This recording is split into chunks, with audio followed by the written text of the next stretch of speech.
action, let's go. Drop 건물을 쳐. Kasian kasian.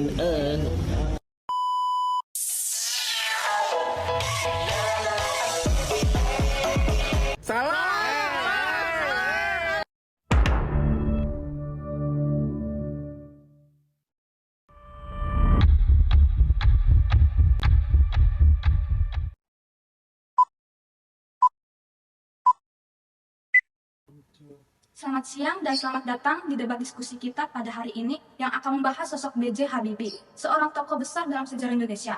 Saya sebagai moderator akan memandu diskusi ini dengan melibatkan dua tim yang masing-masing memiliki pandangan berbeda terkait peran dan kontribusi B.J. Habibie. Tim A pihak pro dan tim B pihak kontra. Tanpa menunda lebih lama, mari kita perkenalkan tim pertama.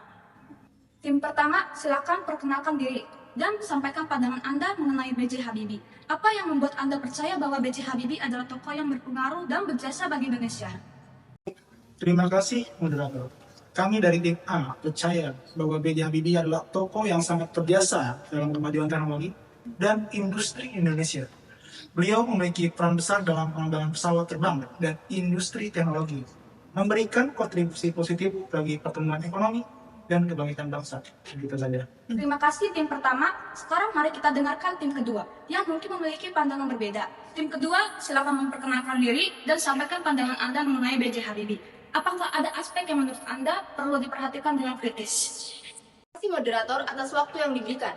Kami dari tim kontra melihat bahwa B.J. Habibie meskipun memiliki banyak prestasi di bidang teknologi, namun kebijakan ekonomi selama kepemimpinannya dianggap kontroversial.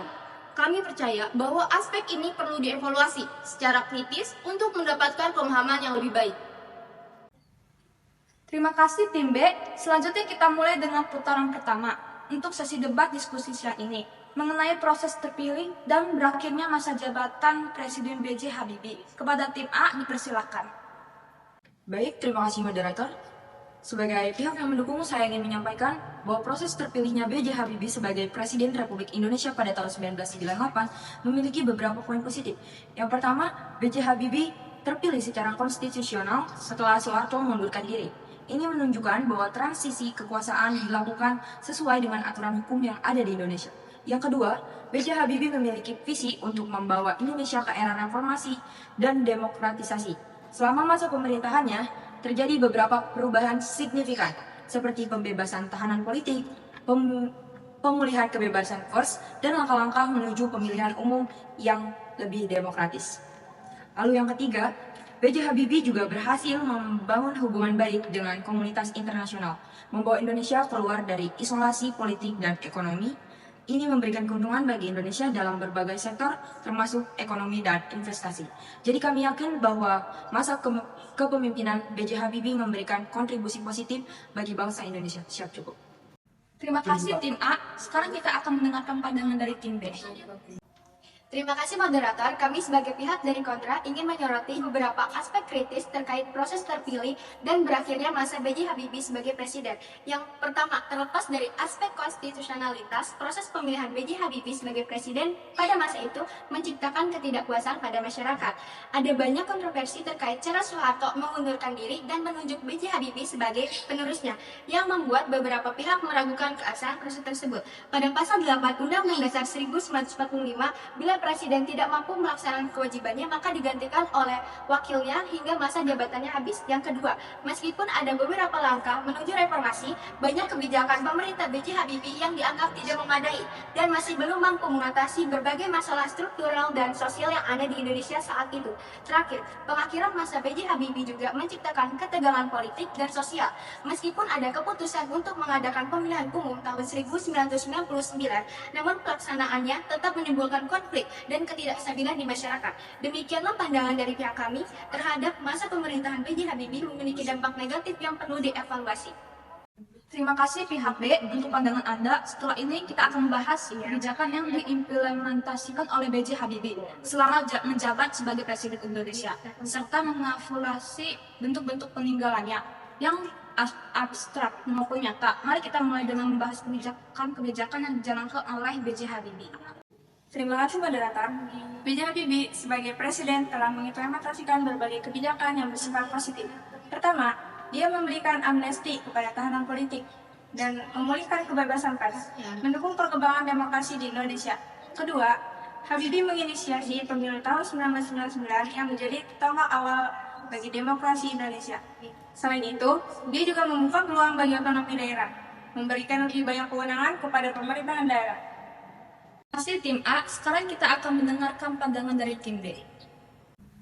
Terima kasih moderator. Meskipun ada beberapa kebijakan positif, kita perlu melihat kebijakan-kebijakan yang mungkin kurang baik. Misalnya kebijakan ekonomi Habibie yang dianggap kurang efektif pada tahun 1997. Selain itu ada juga kebijakan politik yang bisa dianggap kontroversial seperti pengakuan referendum di Timur Timur yang akhirnya berujung pemisahan wilayah tersebut. Terima kasih tim B untuk pandangan Anda. Baik, sekarang kita akan pindah ke bentuk-bentuk peninggalan B.J. Habibie, baik yang bersifat abstrak maupun nyata. Tim A, silakan memberikan pandangan Anda. Oke, untuk peninggalan B.J. Habibie ini sangat banyak ya. Mantan Presiden Indonesia dalam teknologi memiliki dampak positif yang sangat besar terhadap perkembangan bangsa ini. Salah satu kontribusinya yang paling signifikan adalah dalam bidang teknologi dan industri penerbangan. Beliau menciptakan pesawat terbang N250 Gatot Kaca dan mengembangkan industri dirgantara nasional. Inovasi ini membawa kebanggaan bagi Indonesia di mata dunia. Peninggalan lainnya adalah dalam bidang pendidikan. Habibie menyadari bahwa pentingnya pendidikan untuk mengembangkan sumber daya manusia yang berkualitas. Terima kasih tim A. Sekarang kita akan mendengarkan pandangan dari tim B. Terima kasih moderator atas waktunya. Meskipun banyak prestasi yang patut diapresiasi, B.J. Habibie juga meninggalkan sejarah kelam. Yang pertama, pembangunan pesawat N250 Gatot Kaca. Pembangunan ini dianggap terlalu mahal dan kurang efektif. Dana yang digunakan dalam pembangunan ini dapat dialokasikan ke sektor-sektor yang lebih mendesak, seperti pendidikan dan kesehatan. Selain itu, dalam konteks politik dan hak asasi manusia, lalu ada tragedi Semanggi dan tragedi Timur Timur. Hal ini menunjukkan adanya ketidaksetujuan terhadap bagaimana B.J. Habibie menangani situasi politik dan hak asasi manusia. Terima kasih tim B untuk pandangan Anda. Baik semuanya, sesi selanjutnya adalah sesi terakhir yang akan membahas tentang dampak positif dan negatif pada masa B.J. Habibie. Kepada tim A dipersilakan. Moderator, di sini ada banyak sekali dampak positif masa pemerintahan B.J. Habibie. Beberapa di antaranya yaitu beliau mampu menaikkan nilai tukar mata uang rupiah terhadap dolar. Lalu pada bidang reformasi politik, Habibie membuka jalan bagi reformasi politik yang penting dalam sejarah Indonesia. Pemilihan umum yang lebih demokratis dan transparan merupakan salah satu hasil dari masa kepresidenannya. Lalu yang ketiga, peningkatan akses pendidikan yang tinggi. Fokus Habibie pada peningkatan akses pendidikan tinggi berkontribusi pada peningkatan kesempatan pendidikan bagi masyarakat Indonesia, terutama melalui program beasiswa dan pembangunan institusi pendidikan. Selain itu juga ada dalam bidang pengembangan infrastruktur dan teknologi. Upaya Habibie dalam mempromosikan pembangunan infrastruktur dan teknologi membantu menggerakkan sektor-sektor kunci dalam perekonomian Indonesia dan memajukan kemajuan teknologi negara.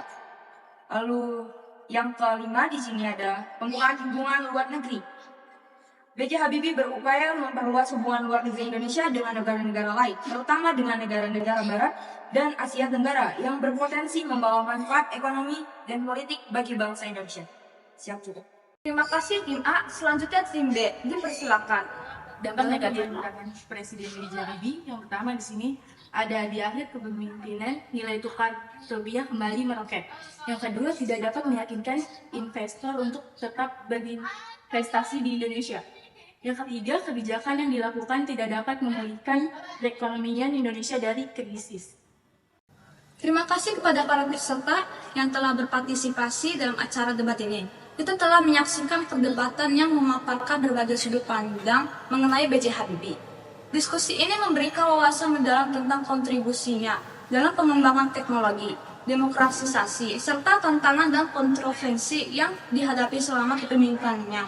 Kami mengapresiasi keberagaman pendapat yang telah diungkapkan dan dijadikan acara ini sebagai sarana untuk memahami lebih baik peran dan dampak B.J. Habibie dalam sejarah Indonesia. Sebagai moderator dalam debat diskusi kali ini, Saya memohon maaf apabila ada kekurangan dan kesalahan. Terima kasih sekali lagi kepada para peserta dan audiens yang telah hadir dalam acara ini. Sampai jumpa pada kesempatan berikutnya.